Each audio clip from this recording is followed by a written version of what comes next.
It's TBISE, the best in sports entertainment. We're here live in Powder USA. TNS Media Group is the team. So we here. I have my guest here today with me, my manager Marty. You guys know this guy. He's all over the place. He knows his boxing. So we're going to touch on a few topics today. The first topic we're going to speak about is a fight everyone is clamoring for. Everyone is actually, talking about this fight. This fight is big on the internet, big everywhere. And the press conference was yesterday at the Barclays Center. I was there. You couldn't make it due to certain reasons, but you witnessed everything. What's your thoughts on this fight and the magnitude of this fight going forward? Well, I'm gonna tell you, first of all, I appreciate it, man. It's a privilege and an honor to be here with you, as always, my guy. For sure. So let's get to it. Tank Davis, Lamont Roach. From what I saw, through all of the media outlets that published this video, Tank Davis is being Tank Davis. I mean, I call Tank Davis the AI of boxing. Okay. I call him the Allen Iverson of boxing. And he was being just that. I mean, he was playing to the audience. He was playing to the media. He was playing to his opponent.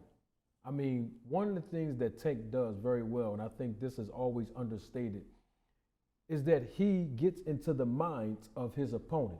I'll give you an example. Yesterday, Tank says to Lamont Roach, and he said to the media, I'm gonna get him out of here in 9 rounds. Yeah. Basically saying, hey, I'm gonna knock this guy out within 9 rounds. The response Lamont Roach gave was, you said 9 rounds? And then he paused. And then Tank Davis' response after that was, he's scared. I got him. That is what you're supposed to do. You're supposed to get into the mind of your opponent way before you get in the ring. Yeah. We've seen other fighters do this in the past. Deontay Wilder, most notably Mike Tyson. We know in the sport of boxing that boxing is 85% mental, 15% physical. And so all of this plays into the hands of Tank Davis, playing to the audience, playing to the media, playing to his opponent, getting into Lamont Roach's head, acting like he really don't care, acting like this is just going to be another walk in the park. But if you talk to Tank by himself, because he did subsequent interviews following the press conference, and he said he's taking this fight seriously. His words, not mine. He's not going to go in here and thinking that he's going to walk through Lamont Roach. He knows Lamont Roach is a very, very good fighter, has a great decorated pedigree in the amateurs, and Tank Davis is taking him seriously. Exactly. And I think that this is going to be a more entertaining fight than people thought of in the beginning. But seeing Lamont Roach looked ready. He's confident. This is going to be a good fight.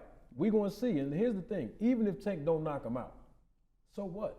What difference does it make? We know he's the face of boxing, and we know what he come to do. But I don't think that Lamont Roach is going to lay down for Tank. Now, all of this still remains to be seen, but Tank did a wonderful job. And here's the thing, and I'll leave you with this part. Tank Davis was acting very nonchalant. But there's a piece of Tank Davis that's in Baltimore, and there's still a little piece of Baltimore still inside of Tank Davis. And when somebody in the crowd who was cool with Lamont Roach said something to Tank Davis, it triggered him. And then you heard the Baltimore come up out of him. He got up out of his seat. He was dead serious about the bet. And then he was even asked about it. He said, the guy bet you $100,000. Are you sure if you do knock out Lamont Roach in 9 rounds that you're going to get your money? And Tank said, his name's Al. He's from D.C. I'm going to get my money. But he was triggered, though. That's the whole thing. So Tank actually told Lamont, leave the kids at home. Leave the women at home. Because it's going to get like that. But remember, in the beginning, he wasn't acting like that. But once he was triggered, Baltimore came out of Tank. And we're going to see Tank turn up March 1st.